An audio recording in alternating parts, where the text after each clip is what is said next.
The draw for the CAF Champions League and CAF Confederation Cup group stages will take place on Monday in Johannesburg, setting the stage for another thrilling chapter in African club football. South Africa will be represented in the CAF Confederation by Kaizer Chiefs and Stellenbosch FC, both of whom have successfully navigated the preliminary rounds to secure their places among their continent's elite. Chiefs marked their return to continental competition in style, eliminating Angolan side Kapuskop before overcoming AS Simba of the Democratic Republic of Congo. Their qualification revives memories of their impressive 2021 CAF Champions League campaign when they reached the final under Stuart Baxter, only to fall short against Pitso Mosimane's formidable Al Ahly side.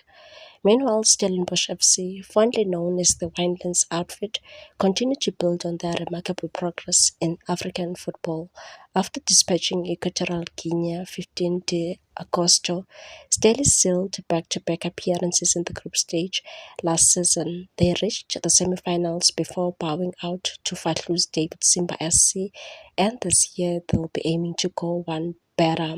Reaching the group stages already guarantees both South African clubs a minimum windfall of 400,000 US dollars, around 6.9 million rand, a significant financial boost that could be reinvested into their squads and infrastructure.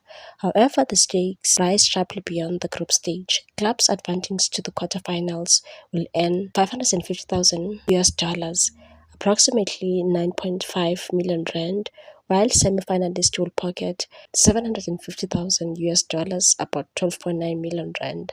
The CAF Confederation Cup champions will walk away with a grand prize of $2 million, roughly 34.5 million rand, and even the runners-up will secure 1 million US dollars, around 17.2 million rand. With both Chiefs and Stellies in fine form and South African football regaining its continental presence, all eyes will be on Monday's draw to see what challenges lie ahead. Please like, comment, share, and subscribe for more sports news.